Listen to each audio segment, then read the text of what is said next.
किशोरी जी के महावर लगाए और सब कछु दे के गोद भर दई और कही लाली अब जा। कोई कछु पूछे ना कह दियो यशोदा जी ने कियो श्रृंगार, कोई कछु ना कहेगो तो थे। नन्ही सी किशोरी जी अपने हाथ में सब सामग्री लेकर के और ऐसे ऐसे चल चल के ठुमक ठुमक करके घूम रही हैं। आहा, यशोदा मैया तो आनंदित है गई हैं, इतना सुख मिल रहा है। छोटी सी किशोरी मेरे अंगना में डोल रे, छोटी किशोरी मेरे अंगना में डोले रे, छोटी सी किशोरी। मैंने वासों पूछी लाली कौन गाम की छोरी रे, मैंने बात पूछी लाली कौन गाम की छोरी रे। हंस हंस के बताए मैं तो बरसाने की छोरी रे, हंस हंस के बतावे वो तो बरसाने की छोरी रे। छोटी सी किशोरी मेरे अंगना में डोल रे, छोटी सी किशोरी मेरे।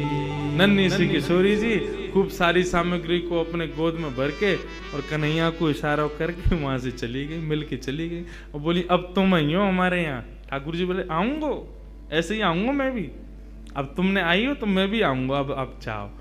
अब वहां कीर्ति जी पूरे बरसाने में खोज रही है मेरी लाली कहाँ चली गई। छोटी सी लाली भोरी सी है, कोई बहका के ले गए हो बाकू, सब जगह खोजें लेकिन कहीं दिखे नहीं। इतने में ही देखो नंद भवन के मार्ग से और किशोरी जी तो महाराज वैसी ही सुंदर और इतनो सुंदर श्रृंगार यशोदा मैया ने कियो। पत्रावली को श्रृंगार कियो है किशोरी जी के, सुंदर सुंदर पत्रावली बना करके किशोरी जी को श्रृंगार कियो। जैसे ही किशोरी जी आई कीर्ति दौड़ करके गई, हृदय से लगायो लाली तू कहां गई, मैं कब तक खोज रही। और ये कहा भयो, ये तेरी मांग कौन ने भर दी, और ये तेरे होटन पे लाली मां कौन ने रच दी, पामन में महावर, ये पाजेब, कौंधनी, गले में हार, इतना सामान ये सब कौन ने कियो। मैया मैं गई नंदगाम, वहां पे यशोदा मैया ने मेरा श्रृंगार कर दिया। कीर्ति मैया श्रृंगार देख के समझ गई, बोले कि यशोदा जी ने गोद भर दी मेरी लाली के। चिंता है गई कीर्ति जी को। बरसाने की एक सखी पूर्णमासी बुलवायो, सबसे बूढ़ी बड़ी वही है, वही ब्याह कराती डोले नंदगाम बरसाने में। पूर्णमासी आई, पूर्णमासी से कीर्ति मैया बोली मैया देखियो मेरी लाली को कैसो श्रृंगार कर दियो, कहा का सामान दे दियो, या सबको मतलब कहा समझू मैं।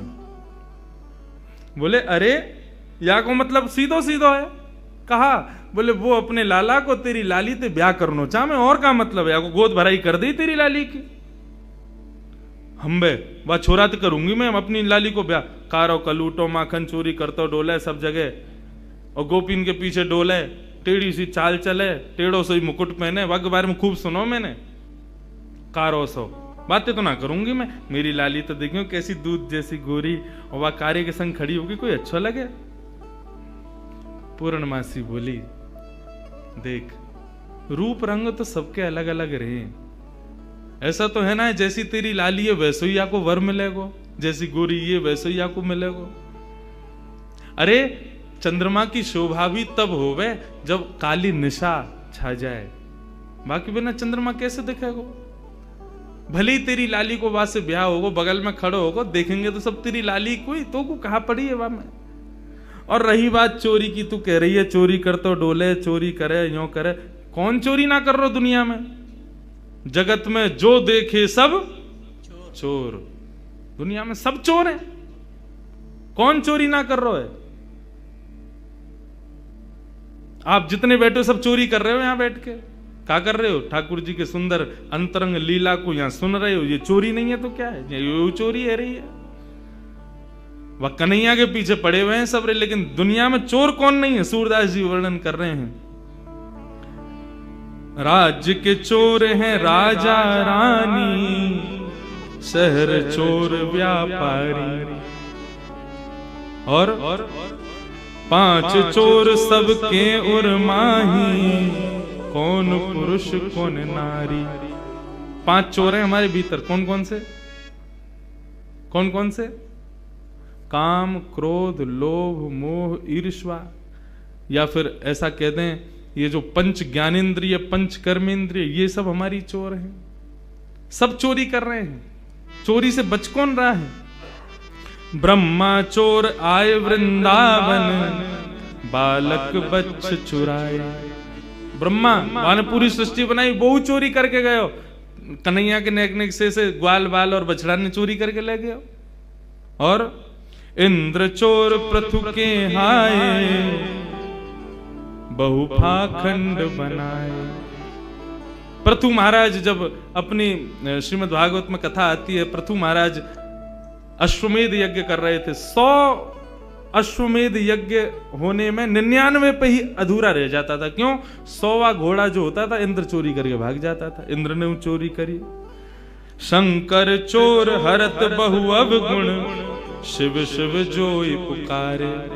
जो भी शिव शिव गावे, शंकर वाके सबरे अवगुणन को हरण कर ले तो वो चोर है। संत चोर हरि हृदय चुराए, जो त्रिभुवन विस्तारे। ये जितने भी संत महात्मा बैठे हैं, कथावाचक बैठे हैं, यो सबरे चोर हैं। क्यों? त्रिभुवन नाथ स्वामी के कथा गुणान वानन को गान कर करके लोगन के चित्त को चुरा ले, यो सबरे चोर हैं। सब मिल चोर, सब मिल चोरी करी श्याम की, जो जासे बन आए। ये पूरा संसार श्याम को है, और यहाँ पे हम जो कुछ भी अपने स्वार्थ के लिए ले रहे हैं वो चोरी नहीं है तो क्या है? कन्हैया की सब पूरे सृष्टि की चोरी हम लोग कर रहे हैं। सूरदास सट कहाँ लगी वर्णो, माखन चोर कन्हैया। पूरा विश्व चोर है, लेकिन पूरे पीछे कौन के पड़े? माखन चोर। माखन की चोरी करे वाले वह कन्हैया के, माने माखन चोरी करी है और यो है त्यों है, वही के पीछे पड़े रहे। कौन चोर ना है संसार में? सब चोर हैं। बोले अच्छा पूर्णमासी एक बात बताओ, आपको मन कहा करना चाहिए? बोले मेरो मन तो जादनाथ वृषभानु नंदनी भई है ना, वही दिना से है कि नंद नंदन ही आके काजे है। ये दोनों दैवी कोई शक्ति हमारी या ब्रजमंडल में आई है, इन दोनों को ब्याह कर दो तो ब्रज की सदा सर्वदा रक्षा करेंगे ये दोनों मिलके। मेरो मन तो यही के। कीर्ति बोली तो फिर एक काम करो, एक बार आप चुपके थे कैसे कन्हैया को ले आओ बरसाने। हम एक बार वाकू देख लेंगी, ने हमारे मन को संशय होगा कछु तो दूर रह जाएगा। एक बार वाको रूप रंग सब देख लेंगी। हमने बहुत सुनी टेढ़ी चाल चले, हमें यूं देखना कोई लचक तो ना वाक कमर में। एक बार तुम लेके आओ वाको, वो टेढ़ो जानबूझ के चले कि कोई वाकई कोई शरीर में कोई दिक्कत है। और कारो कारो कारो सब कहें तो फिर ये सबरी गोपी काय को पागल बनी रहे वाके पीछे। वैसी सबरी कहेंगी कारो, और वैसे यूं कहेंगी आज कन्हैया ने हमारे घर चोरी ना करी, हमारे घर ना आवे, हम ते प्रेम ना है। ऐसो कारो कैसे कि सबन के चित्तन ने चुरावे। हे पूर्णमासी तुम ही लेके आओ बाकू। पूर्णमासी बोली ठीक है जाऊं, मैं ही लेके आऊं। पूर्णमासी चल के जा रही है। नंदगाम के कुंवर कन्हैया अपने ग्वाल बालन के संग अटारी पर बैठे। वहीं ते दूर ते दिख गई पूर्णमासी आ रही है। ठाकुर जी ये तो सब पता ही है। पूर्णमासी भी थोड़ी ने ठाकुर जी की तरह लचक लचक के ही चले। मधुमंगल बोलो अरे कौन आ रही है लचकी सी? ठाकुर जी बोले वही आ रही है, 2 साल पहले आई कही तेरे पास, तेरो ब्याह करावे काज। ओ अच्छा तो वही आ रही है। काई को आ रही भैया? बोले वही के काजे आ रही होगी, जाके काजे आवे, सबन को ब्याह ही कराती डोले। इतने में पूर्णमासी आ गई। मधुमंगल गयो, आओ आज कौन को लेके आई हो संबंध? बोले कोई को लेके आई हूं, तेरो तो ना हेरो, 2 साल ते लगी भई हूं, अब आगे ना होगा, तू तो यूं ही रहेगो, कुंवारो ही रहेगो, तो कौन ब्याह करे? ये सब ब्रज की लीलाएं हैं। ठाकुर जी से कही लाला कल बरसाने आ जाइयो, और सुन ये सबरे गोबर चोटन ने मत लेके आइयो संग में। दूसरे इनके छत्तन पे सूख रहे कंडन ने चुराते रहे। कौन ते कह रही है री? मधुमंगल श्रीराम बोले तुम ते कह रही हूं। लाला कल सुंदर सो बन के आइयो हैं, वहां पे सब गोपी ग्वाल तेरो सब इंतजार करेंगे और कल तेरी मुंह दिखाई होगी वहां पे, सुंदर सो श्रृंगार करके आइयो और मैंने तेरी बात छेड़ दी है कीर्ति से और बढ़िया कल वहां पे ऐसे लचक के मत आइयो, नहीं माँ की सी चाल जो चले का है सीधो सीधो आइयो, सुंदर बन के आइयो, तेरो ब्याह है जाएगो। अब तो ठाकुर जी मनी मन विचार कर रहे हैं, बोले हमें तो केवल किशोरी जी के दर्शन करने हैं, ये कहा पूरा वहां पे बरसानो इकट्ठा होगो, सब हमसे मिलेंगे, पूछेंगे, देखेंगे, भारेंगे, जन कहा हुए को। ठाकुर जी बोले कल जावे की बजाय हम आज ही हुआ में। श्री मलुकदास जी महाराज का पद है, जोगी रंग भी नाया अच्छा श्रृंगी नाद बजाया, जोगी रंग भी नाया अच्छा श्रृंगी नाद बजाया। ठाकुर जी एक जोगी बन करके जा रहे हैं, पूर्णमासी बोली सुंदर से बन के आई हो, श्रृंगार करके आई हो, ऐसे आई हो, वैसे आई हो, लेकिन ठाकुर जी बोले सबके सन्मुख नहीं जाऊंगा, मैं तो एकांत में किशोरी जी के केवल दर्शन करके आऊंगा, उनसे मिल के आऊंगा, रूप बदल करके जाऊंगा। छद्म वेश धारण करके जा रहे हैं और कैसे बन के जा रहे हैं, श्री मलुकदास जी वर्णन करते हैं, ठाकुर जी जोगी बन के जा रहे हैं। जोगी रंग भी नाया अच्छा श्रृंगी नाद बजाया, जोगी रंग भी नाया अच्छा श्रृंगी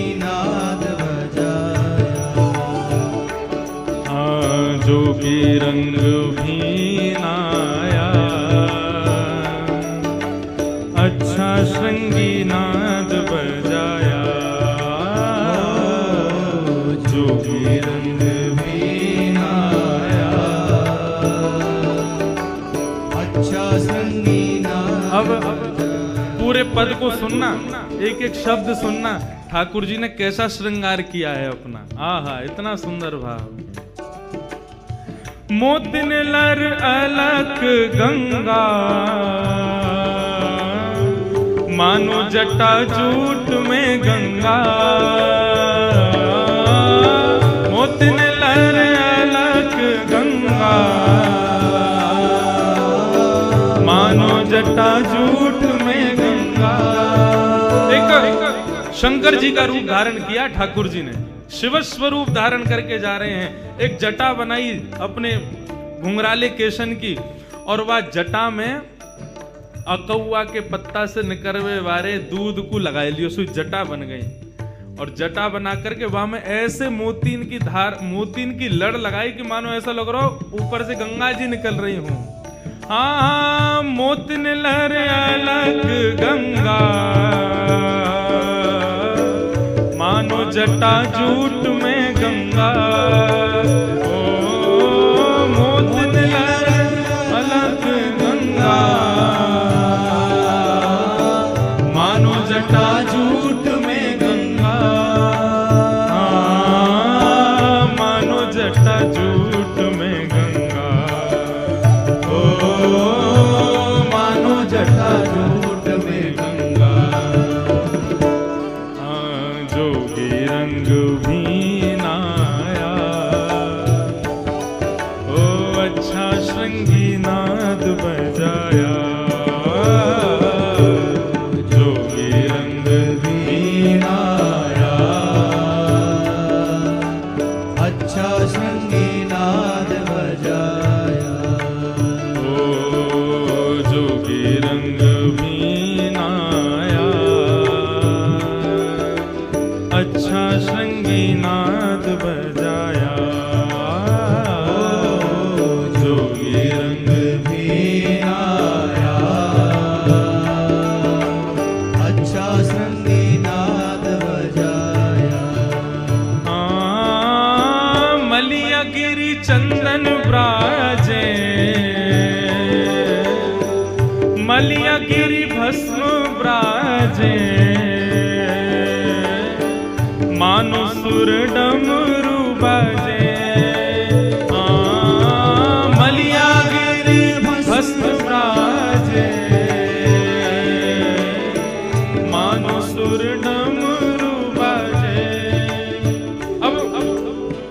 मलियागिरी चंदन होता है, भस्म कैसे हो गए?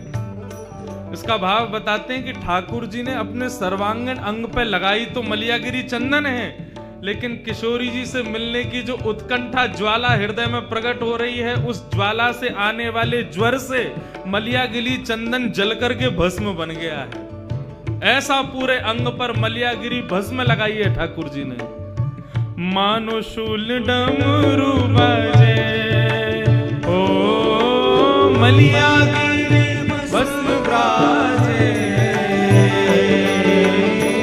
मानो शूल डमरू बजे,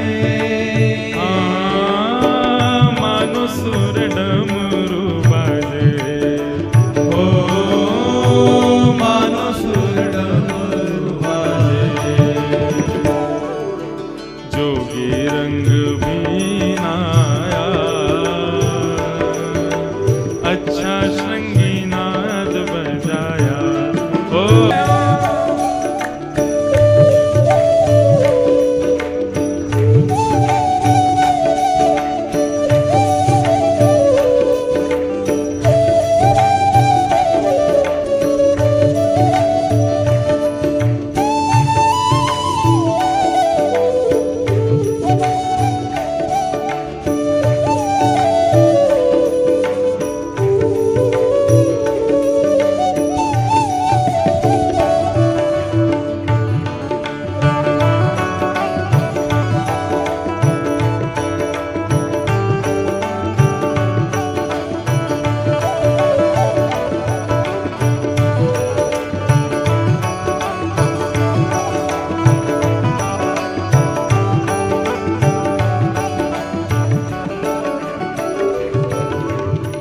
जोगी को वेश धारण करके, शिव स्वरूप धारण करके ठाकुर जी पहुंच गए बरसाना।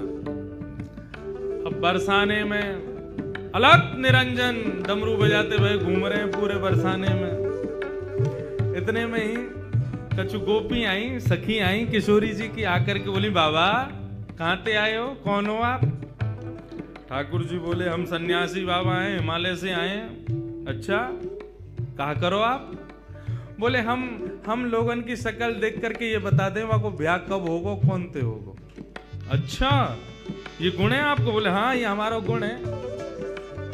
सब गोपी बोली, तो फिर तो हमारी किशोरी जी को देखो आप, उनको बताओ, उनको कहा होगो। कौन किशोरी जी? बोले, हमारे बरसाने की राजकुमारी हैं, नहीं उनको बताए दो, उनको ब्याह कौन ते होएगो, लेके चलो हमें। अब तो जैसे ही महाराज लेकर के गए, किशोरी जी के सन्मुख जाकर के जैसे ही खड़ो कियो है, इनको बताओ, इनको ब्याह कौन थे होगा। ठाकुर जी पहले तो बहुत देर तक देखते रहे, मंद मंद मुस्कुरा रहे हैं। किशोरी जी भी नेत्र देख के समझ तो गई ये कौन आए हैं बन के। बाबा आप बतावे आए हो, देखवे ना आया है, घूरो मत, हमारी किशोरी है। बोले, ना मैं तो बस ऐसे ही देख रहा हूं। ये बताओ कालो टीका लगाए हो कि ना इनके कान के पीछे? उन्होंने लगाओ ना, अभी लगाओ, नजर लग जाएगी, इतनी सुंदर लग रही हैं, सामने खड़ी हुई हैं। तुरंत एक गोपी ने कालो टीका लगाया। हाँ बताओ हमारी किशोरी जी को कौन से ब्याह होगा? ठाकुर जी बोले, रुको घूम घूम के देखना पड़ेगा। घूम घूम के चारों ओर से देखते देखते देखते किशोरी जी के बगल में जाकर के खड़े है। गोपी बोली, कहा? बोले, बता तो दही कौन से ब्याह होगा? बोले, कौन से होगा?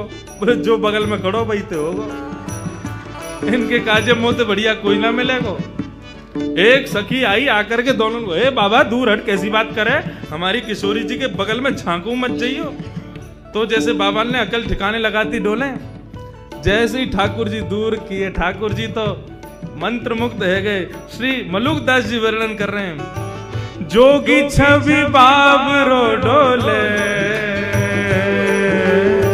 राधे राधे राधे बोले। ओ जोगी छवि बाबरो डोले, राधे राधे राधे बोले। अरे हाँ, जोगी छवि बाबरो डोले, राधे राधे राधे बोले। ओ जोगी छवि बाबरो डोले,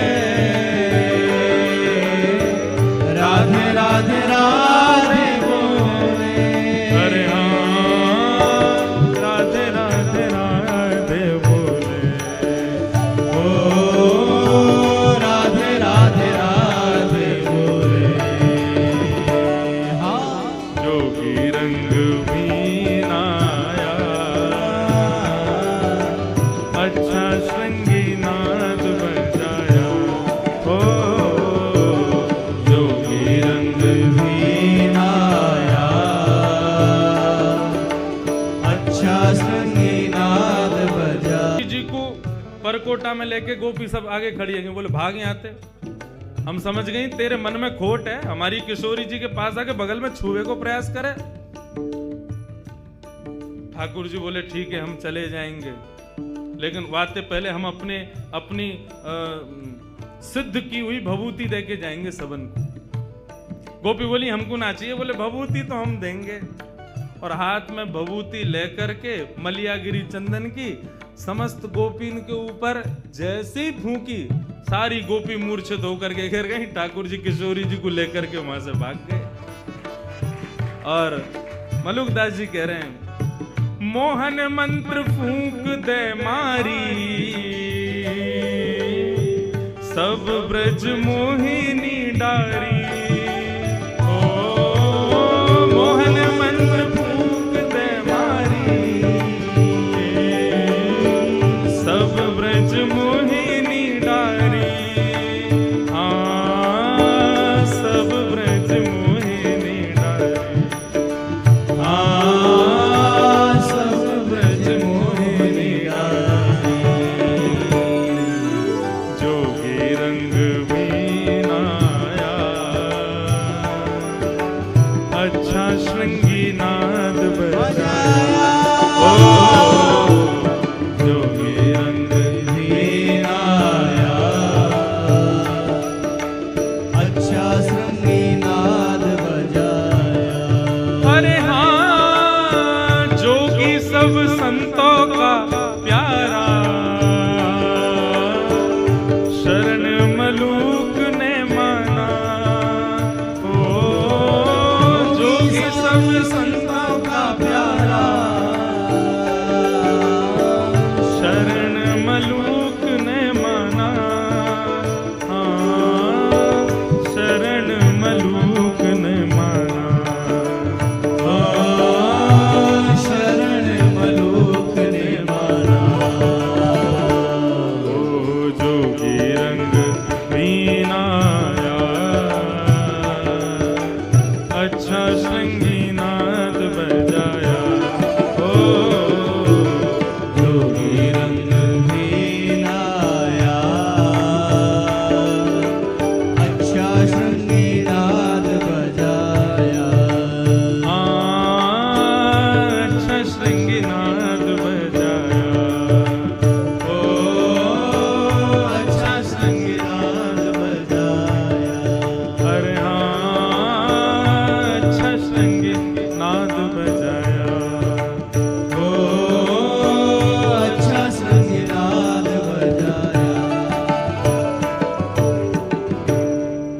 ऐसे श्याम सुंदर गए और जाकर के रूप बदल करके सब गोपियों को मोहन मंत्र से ही मोहित करके और किशोरी जी को वहां से लेकर के यमुना पुलिन पर पहुंच गए। और वहां यमुना पुलिन पर पहुंच के दोनों को सुंदर रास विहार भयो। बंधुओं ठाकुर जी की 4 लीलाएं हैं। कुंज लीला, निकुंज नीला, निभृत निकुंज नीला, 3 लीलाएं हैं। कुंज लीला, निकुंज लीला, निभृत निकुंज लीला। कुंज लीला में समस्त ब्रजवासी भी हैं, ठाकुर जी के सखा भी हैं और किशोरी जी की सहचरियां भी हैं। लेकिन जैसे ही निकुंज लीला प्रारंभ होती है तो वहां पर केवल किशोरी जी की सखियां और ठाकुर जी, वहां पर सखाओं का प्रवेश नहीं है। महाराज का एक भाव ऐसा बताया जाता है कि ठाकुर जी जब महाराज करने के लिए गए तो ग्वाल बाल नहीं गए, बोले गए थे, लेकिन पहले ही गोपियों ने महाराज के बाहर परकोटा बना दिया और उस परकोटा में सुंदर सुंदर सुंदर सुंदर गोपियों को वहीं पर रास की भूमिका में प्रविष्ट करा दिया। वहीं फुब्बारे लगा दिए, वहीं गोपियां रास कर रही हैं, वहीं पर सुंदर भोज्य पदार्थ लाए जा रहे हैं, वहीं पर पेय पदार्थ लाए जा रहे हैं। तो ग्वाल बाल बाहर परकोटेन में ही खड़ी हुई गोपीन में ही मोहित है कि वहीं रह गए। भीतर के रास में तो श्री ठाकुर जी ने प्रवेश किया। ये चित्र मैंने दर्शन किया था श्री सरस कुंज जयपुर में। वहां पर महाराज जी अपने अनुभव से चित्र बनवाते थे, तो वहां उन्होंने परकोटा बनवाया रास भूमि के बाहर, और वहां रास में चारों तरफ छोटी छोटी कुंज बना करके वहां कुछ गोपों को ही सखी बना करके वहां गोप ग्वालों को ही सखी रूप में खड़ा करवा दिया समस्त गोपियों ने। मतलब ग्वाला ही चुनरी ओढ़ करके आंखल में कजरा लगा करके उनको कछु दिए होंगे गोपी ने, कछु मोह दिया होगा तो माखन दे देंगी, तो को दही दे देंगी, तो को ये करनो कहा सखी बन के खड़े है जाइयो बाहर। और का करनो कन्हैया के संग जितने ग्वाल वाल आमेंगे सबन को मोहित कर लियो अपने ऊपर। तो ठाकुर जी के ग्वाल वाल तो बाहर के परकोटा में ही रह गए, भीतर तो ठाकुर जी ने प्रवेश किया। तो निकुंज लीला में केवल श्याम सुंदर, किशोरी जी और किशोरी जी की सहचरियां। लेकिन जब निवृत्त निकुंज की लीला प्रारंभ होती है वहां पर किसी का प्रवेश नहीं है, वहां केवल श्याम सुंदर और श्री किशोरी जी, केवल इन दोनों के भाव ही विद्यमान होते हैं। इसके अतिरिक्त कोई भी वहां नहीं विराजता है। उस निवृत्त निकुंज की लीला का ना तो वाचन किया जा सकता ना श्रवण किया जा सकता, केवल उसका अनुभव किया जा सकता है कि ठाकुर जी की ऐसी लीला चल रही होगी, ऐसा भाव हो रहा होगा, ये हो रहा होगा। उन निवृत्त निकुंज की लीला के अनुभव में प्रवेश करने के लिए श्री किशोरी जी के चरणों में हम उन्हीं से अनुमति ले सकते हैं। वही अनुमति दें तो उसमें प्रवेश मिल सकता है। जिस निवृत्त निकुंज की लीला में श्री राधा बाबा प्रवेश कर चुके थे, श्री भाई जी प्रवेश कर चुके थे, हमारे वृंदावन के श्री पंडित गया प्रसाद जी महाराज प्रवेश कर चुके थे, वर्तमान के श्री माधवदास बाबा प्रवेश कर चुके हैं। निवृत्त निकुंज की लीला में जब ठाकुर जी की लीला का अनुभव होता है तो उसका वर्णन मुख नहीं करता, नेत्र करते हैं अश्रुओं के भाव से। ऐसा भाव है। एक भाव और सुना करके आज के विषय को विराम देंगे, फिर कल 3 बजे से ठाकुर जी का पुनः सुंदर कुंज निकुंज निवृत्त निकुंज देखें कहां तक पहुंचा में ठाकुर जी। जो भाव होगा वो कहेंगे। निवृत्त निकुंज में श्याम सुंदर और किशोरी जी दोनों विहार करते हैं, और उसमें भी दोनों की सर्वप्रिय लीला कौन सी है? मान लीला। मान लीला में जब एक रूठता है दूसरा उसको मनाता है, तो अधिकतर या मान के स्वभाव को अपने ऊपर धारण करें श्री किशोरी जी। हां, डेली मान करेंगी। और कन्हैया चरण दबा रहे हैं, कभी कछु कर रहे हैं, कभी उनकी मनपसंद वस्तु लेके आ रहे हैं, कभी उनके सामने नृत्य करके दिखा रहे हैं, कभी कछु गा के सुना रहे हैं, कभी कोई रूप की वैचित्रता प्रकट करके किशोरी जी को हंसावे को प्रयास करें। किशोरी जी यहाँ मुंह कर लें, यहाँ ते मना में तो इधर मुंह कर लें, और यह तरीका ते ठाकुर जी की और किशोरी जी की मान लीला चले। लेकिन लाल जी हमारे इतने निपुण हैं, किशोरी जी मान करें तो घड़ी लगा करके चंद मिनट में ही ठाकुर जी उनको मना लेते हैं, उनको हंसा देते हैं, क्योंकि वो उनके अंदर खूबी है। और फिर दोनों रास विहार करते हैं। आज जब ठाकुर जी किशोरी जी को लेकर के आए यमुना पुलिन पर, ठाकुर जी ने पहले तो स्नान किया, अपना पूरा जोगी भेष हटाया और स्वयं के स्वरूप में प्रकट भये। और जैसे ही दोनों ने प्रवेश किया निवृत्त निकुंज में, आज किशोरी जी बोली, लाल जी नित्य मैं मान करूं और आप मनाओ, आज आप मान करो, मैं मनाऊंगी। ठाकुर जी बोले नहीं, आप पे ही मान शोभा दे और मनाने की शोभा हम पे ही बढ़िया लगे, या को बदलो मत, आप ही मान करो, मैं मनाऊं। मतलब मान भी यहां झूठे को है, झूठे को रूठे और सांची को मनावे। हमारी आपकी तरह ना है जबरदस्ती मान कर लेंगे और फिर वो मनाऊ हुए तो वामू रीझे ना है। लेकिन यहां झूठे को माने, बिना बात को मान।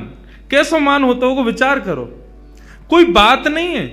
ठाकुर जी काय बात से मनाते होंगे, अरे मुझे गलती है, मैं ऐसा ना करूंगा, कोई कछु करो हो तब तो मान करो, लेकिन मान ही झूठे को है। ठाकुर जी किस भाव से मनाते होंगे किशोरी जी को। लेकिन आज किशोरी जी बोली नहीं, आज आपको हमारी बात माननी पड़ेगी, आप मान करो, हम मनाएंगे। ठाकुर जी बोले मैं मान करूं? बोले हाँ आज आप करो, मुंह को सुख देवे के काजे आप मान करो। ठाकुर जी बोले ठीक है, तो आज हम मान करते हैं, आप मनाओ। और जैसे ही मान करके ठाकुर जी मुंह फुला के रूठ के और बैठे, देखो कैसी लीला, रूठ करके ठाकुर जी बैठ गए, मुंह फेर लियो। अब किशोरी जी कभी ठोड़ी पकड़ करके अपनी ओर कर रही हैं, हे श्याम सुंदर कहा भयो मुझसे बोलो। ठाकुर जी फिर मुंह फेर लें। किशोरी जी, अच्छा तो आपको मयूर नृत्य बहुत प्रिय, देखो देखो मैं मयूर की तरह नृत्य करके दिखाऊं, तभी मयूरन को बुलाए लें, सामने असंख्य मयूर प्रकट हो जाएं, उन सब के मध्य में किशोरी जी नृत्य करें, आकाश से देवी देवता भी केवल श्रवण करें, क्योंकि निवृत्त निकुंज की लीला में वे भी दर्शन नहीं कर सकते, वे भी कान लगा करके सुनते रहे कि अरे किशोरी जी नृत्य कर रही हैं, उनके नूपुरन से प्रकट होने वाली ध्वनि कितनी मधुर है, किशोरी जी कितनी मधुर लग रही होंगी। हे श्याम सुंदर आप मान मत करो, रीझ जाओ, किशोरी जी को श्रम है रो है। लेकिन ठाकुर जी देखे ही नहीं रहे। किशोरी जी बोली, अच्छा नृत्य से नहीं माने तो कछु भोज्य पदार्थ लाऊं। ठाकुर जी का जी मिष्ठान रबड़ी और अब सब किशोरी जी ने स्वयं सिद्ध कियो, और सिद्ध करके ठाकुर जी के आगे 56 भोग लगाए, और एक एक वस्तु उठा करके ठाकुर जी को कह रही, लाल जी पाओ ना, मैं अपने हाथन से पवा रही हूं, मैंने देखो कैसे बनायो, ये दोहरी गाय के दूध की रबड़ी है, अरे कैसी सुगंधी आ रही है। ठाकुर जी तिरछी नजर तो देख तो ले, मुंह में एक बार जीभ ते चाट तो ले, लेकिन मान कर रहे हैं, माननो ना है, रीझनो ना है। अच्छा तो आप नहीं खाओगे तो फिर मैं ही खाए लूं याकू। जैसे किशोरी जी खावे बैठे, सोई ठाकुर जी हाथ बढ़ा के बाद छीन लें धर लें, आप सो ना खाऊंगा खुद खा लूंगा, ऐसा मान करें। लेकिन किशोरी जी थक गई मनाते मनाते। ठाकुर जी ज्यों ज्यों मान में प्रवेश कर रहे हैं त्यों त्यों वो मान असली रूप धारण करते जा रहा हो, सत्य है तो जा रहा है। किशोरी जी ने खूब प्रयास किया कि श्याम सुंदर मान जाएं, लेकिन नहीं माने। एक दिन पूरा बीत गयो, एक रात्रि पूरी बीत गई, दूसरो दिन पूरा बीत गयो, दूसरी रात्रि पूरी बीत गई, तीसरो दिन बीत गयो, तीसरी रात्रि पूरी बीत गई, लेकिन ठाकुर जी ने मान नहीं छोड़ा। ठाकुर जी मन में सोच रहे हो बहुत पीछे पड़ रही, मान करो, ले कल ले मान, हमारा मान आज के बाद कहेंगी और ना कि तुम मान करो। लेकिन किशोरी जी को जब श्रम हुआ, मनाते मनाते मनाते जब हार गईं, तो किशोरी जी नीचे नजर करके ऊपर एक अटारी पर, एक शिला पर श्याम सुंदर बैठे हैं, और किशोरी जी नीचे हाथ रख के बैठी हैं, और श्याम सुंदर को बार बार देख रही हैं। बोले आपको 3 दिन से हमने मुस्कुराते भय ना देखो, आपके चेहरे पर एक प्रसन्नता ना देखी, लाल जी आप जानो ये कितनों कष्ट दे रहे हो हृदय को, एक बार मान जाओ श्याम सुंदर। लेकिन ठाकुर जी नहीं माने। किशोरी जी के नेत्र से विरह के अश्रुबिंदु जब प्रकट हुए, और उन अश्रुबिंदुओं ने जब नेत्रों से गिर करके पृथ्वी का स्पर्श किया, जैसे वो अश्रुबिंद पृथ्वी पर गए, पृथ्वी का स्पर्श करते पृथ्वी के नीचे बह रही हैं यमुना, यमुना में जैसे ही उस अश्रु ने प्रवेश किया, यमुना का जल उष्ण हो गया, गर्म हो गया, लाल पड़ गया, बिल्कुल खौलने लगा। यमुना तुरंत अपने भैया यमराज के पास जाती हैं और यमराज से कहती हैं, यमराज तुम्हारे नरक में क्या इतनी वेदना किसी को दी जाती है जितनी वेदना अभी किशोरी जी को हो रही है। यमराज जी जब उस अश्रुबिंद का दर्शन करते हैं, कहते हैं यमुना हमारे नरक में भी इतनी वेदना, इतना कष्ट किसी को नहीं दिया जाता जो कष्ट आज किशोरी जी को हो रहा है, कृष्ण विरह का। यमुना जी से सहन नहीं होता, तुरंत यमुना जी प्रकट हो जाती हैं और कहती हैं, हे राधिके आपको ये कष्ट किसने दिया, हमें बताओ। तब किशोरी जी कहती हैं, श्याम सुंदर मान करके बैठे, 3 दिन है गए, रीझ नाए रहे हैं। यमुना जी बोली, इनको बड़ो गुमान है ना अपने रूप को, अपने स्वरूप को, अपने सवरे भावन को, यही मारे इतनो तगड़ो मान कियो है। हमारी किशोरी जी को वेदना है रही है, लेकिन ये अपना मान नहीं छोड़ रहे हैं। रुको किशोरी जी आप यहीं विराजो, या कन्हैया को तो मैं देख के आऊं। और यमुना जी महाराज गईं, जाकर के अपनी श्रृंगार पेटिका खोली, श्रृंगार पेटिका खोल करके श्याम सुंदर जैसो श्रृंगार कियो, क्योंकि कालिंदी हैं, बिल्कुल श्याम जैसे ही रंग है उनको। टिपारा धारण कियो, गले में माला धारण करी, कचकाचनी पहनी, हाथ में वंशी लई, लकटी लई, माला पहन करके सुंदर जैसे ही किशोरी जी के सामने आई, मुस्कुराती भाई किशोरी जी बोली, श्याम सुंदर आप रीझ गए? बोले श्याम सुंदर नहीं हूं, यमुना हूं। यमुना? तुम तो बिल्कुल ऐसी लग रही हो जैसे मानो श्याम सुंदर हो। बोले तो वही तो, ये अपने रूप से सबन को वेदना प्रदान करें, आज इनके रूप से इन्हीं को वेदना दूंगी मैं। और जैसे कन्हैया चलें, जैसे बैठें, जैसे बोलें, जैसे हंसें, बिल्कुल यमुना जी ने वही रूप धारण कर लियो। ठाकुर जी मान करके बैठे, इतने में नूपुरन की छम छम छम छम आवाज आई। ठाकुर जी बोले ये तो मेरे नूपुरन की ध्वनि है, मैं तो यहां बैठा हूं, फिर मेरे नूपुरन की ध्वनि पीछे से कैसे आई?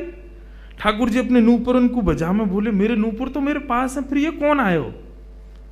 हल्के से मान करके बैठे ना, देख ना सके, तो हल्की सी नजर पीछे करके देखो तो एक वृक्ष की अटारी में से श्याम सुंदर की तरह सुंदर पाग पहन के, टिपारव पहन के, मोर पंख लगाए, हाथन में वंशी लिए, वरहा पीडम नटवर वपु कर्णयो कर्णकारम विव्रतवास कनक कपिसं वैजयंतीम चमालाम रंध्रान वेणो वधर सुधया पूरयन गोप वृंदई वृंदारण्यम स्वपदर्मणम प्राविशद गीत कीर्ति।